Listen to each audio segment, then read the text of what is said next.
So today we're going to be reading Chapter 6 in Little Britches by Ralph Moody. Here's our book. Thanks for joining us today. We're here at the Caribou Public Library in Caribou, Maine. I'm Miss Erin, and this is our chapter book story time.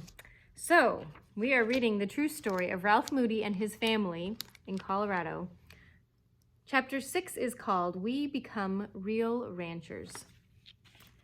It rained most of the next couple of weeks. One of Fred's hired men had found our horses and what was left of the wagon and buckboard.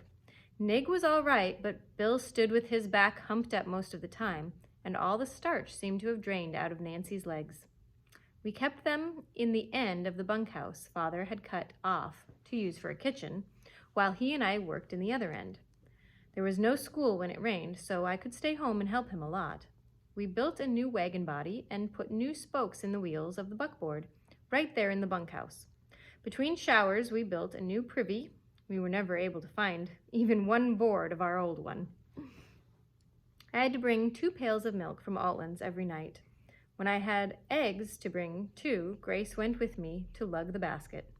Mother was making Father drink all of 1 bucket of milk every day and giving him raw eggs with a spoonful of brandy in the glass. I still liked the smell of that brandy, but the weather was getting warm enough so that I couldn't get blue anymore. Father's cough got better day by day, but as he grew stronger, Nancy grew weaker. One morning near the end of the 2nd week, Father went out to the bunkhouse and found her dead. Grace and I had to go to school that day, and so we missed the funeral. Nancy was their newer old horse, right? Our big wind must have been an ill one, because I never heard of anyone that it did any good, except maybe it did help us in a little. I'm going to start over with that sentence. Our big wind must have been an ill one, because I never heard of anyone it did any good, except maybe it did help us a little in one way. The Saturday after Nancy died, Father and I were putting the buckboard back together when a man with a big load of new boards stopped out in front of our house. He came in and said that his name was Wright and that he lived a couple of miles up the creek. He said the wind had raised the dickens with his buildings, and he'd noticed how nicely we were getting fixed up again. After he'd watched Father work for a little while, he said, "You seem to be a pretty handy sort of fellow with a hammer and saw. I wish I could get you to come and help me get fixed up. I'd give you $3 a day for your time, or trade work with you, or trade something I might have that you wanted." Father told Mr. Wright he ought to be getting started on with his own plowing now that the rains had come, but he'd talk it over with Mother and let him know the next day. Mother must have said that it was all right, because Father helped Mr. Wright for a couple of weeks. Father drove Bill and Nig up to Mr. Wright's the first morning. When he came home, he had a saddled bay mare tied to the tailgate of the wagon and a little black and white collie puppy in the pocket of his reefer coat. He said Mr. Wright had insisted on lending him the mare to ride back and forth, but the puppy was ours to keep. It was still so young that it was wobbly on its legs and cute as could be. We all wanted to claim it, but Father wouldn't let us. He said Muriel could name it, but it would belong to all of us. She named it King. I liked King a lot, but it was the saddle horse that really took my eye. She was a crabby Morgan mare and laid her ears back every time anyone went near her. In the mornings when Father put the saddle on, she would fling her head around and snap at him with her teeth, but she always missed him by an inch or 2. She could run like a greyhound, and I wanted to ride on her so much I couldn't think about anything else, but neither Father nor Mother would let me go within a rod of her. I got so I could ride Willie's olive oats donkey without my feet being tied together and only holding on to the belly strap with one hand. Willie had taught me how to squeeze my knees tight behind the withers and ride on them instead of the seat of my pants. I had spent hours practicing and knew that, especially with a saddle, I could ride the mare as easy as pie. It was about the middle of April when Father finished helping Mr. Wright repair his buildings. He took Bill and Nig with him that last Friday. I remember so well because that was the day we changed from being immigrants to being ranchers. When he came home that night, the bay mare was tied to the tailgate. She didn't have the saddle on, but there was a driving harness in the wagon, along with 4 little Berkshire pigs and 2 gunny sacks with the heads of half a dozen hens sticking out of holes in each of them. I wanted to claim and name the new mare, but Father wouldn't let me. He said we had all, except Philip, named something, so he must have his choice. He chose Fanny. Mother didn't want the end of the bunkhouse as a kitchen after the horses had been living in it, so Saturday morning we hooked Bill and Nig to it and hauled it out where the first barn had stood. It had been built with board walls inside and out, and the space between them stuffed with straw. We worked to beat the band all day. After we got it moved, Father ripped up the floor and pulled off all the inside boards. He let Grace and me pull the old nails and pound them out straight, while Muriel and Philip were lugging the straw to the hen coop and pig pen that he built with the floorboards. When Father hauled the piece for the barn away, it left the bunkhouse with one open end. That Sunday, he built a new end into it with boards that he had pulled off the inside of the barn and made a partition in the middle, so there was a room for Philip and me and one for Grace and Muriel. While he was doing it, Grace and I helped Mother move the beds and make us bureaus out of the boxes the groceries came in. She had put cloth around them with ruffles, and we made scalloped paper covers for them and cut doilies from pieces of old wallpaper. By supper time, everything was done, and Grace and I were so excited about sleeping in a real bunkhouse that we could hardly get away from the table quick enough. Father had promised Mother that he would plow her a garden out behind the barn before he did anything else. He started it early Monday morning, but he hadn't got around the plot once before we had to go to school. He had a triple tree for a plow and balanced it carefully so to adjust the amount of pull to the strength of each horse. Nig was to walk in the furrow and pull the biggest share, Bill in the middle with the next biggest, and Fanny on the outside with only a little more than half as much a load as Nig. But Fanny had no intention of being a plow horse. She was all right while Father was putting Nancy's collar and the harness with chain traces on her, but when he tried to rein her up beside the other horses, she squealed and tried to bite chunks out of Bill's neck. Father fixed that quick enough by fastening a stick about 3 feet long between her bridle and Bill's collar. But when he hooked her traces, she kicked and jumped around until she had both hind legs over them and was faced the wrong way. Father unhooked her and talked easy until he had her back where she belonged. But every time he got the traces hooked to the triple tree, she would do the same thing all over again.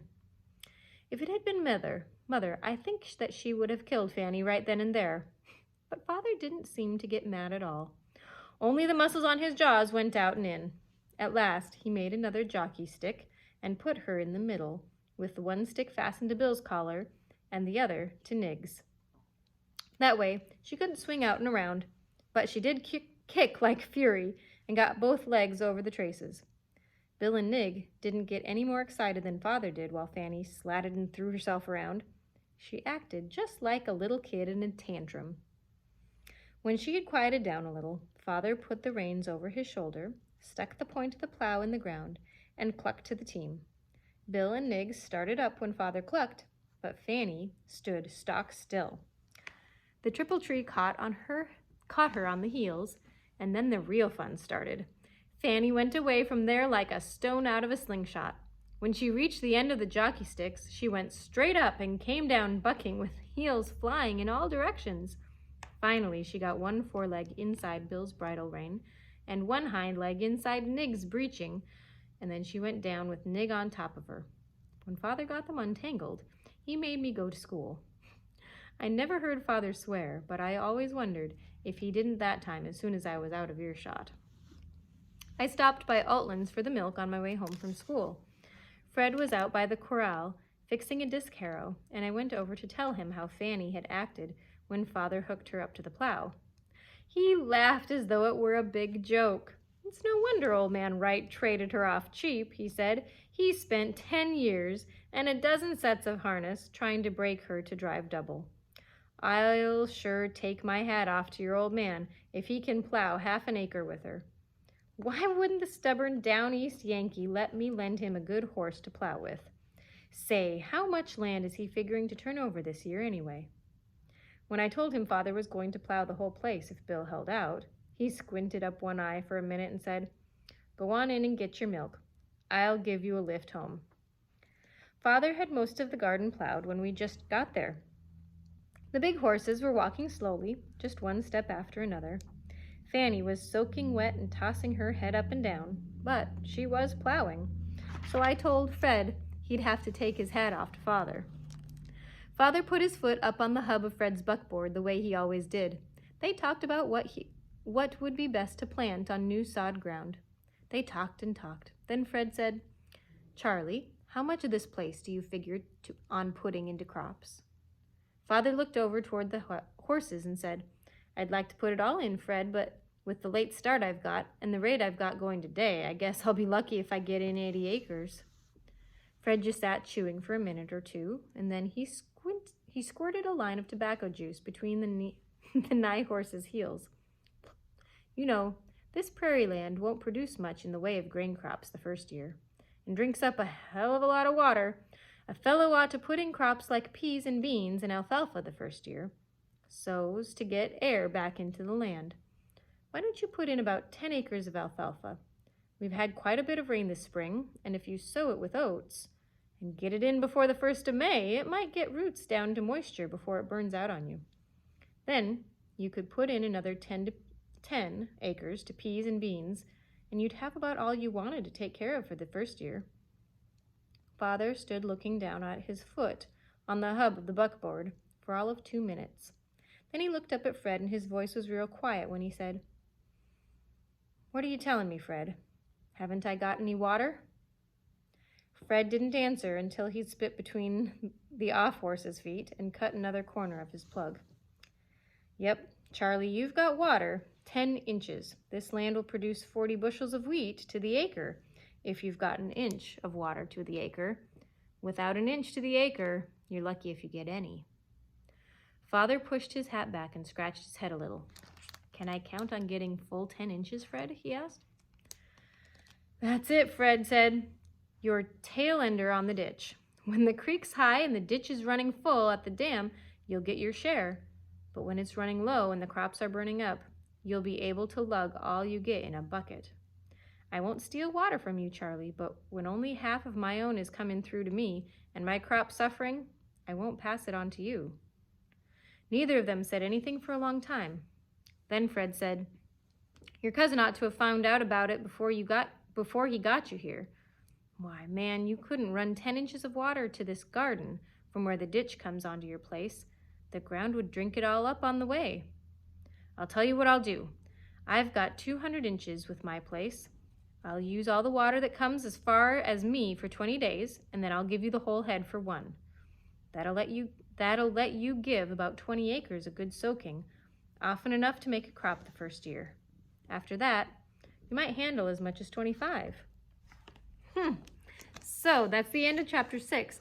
A lot of information about water and water rights coming off of a ditch and what can grow with a certain amount of water. Interesting stuff. So, all right, I hope you guys have been enjoying this, and we'll continue next time. Have a great rest of your day.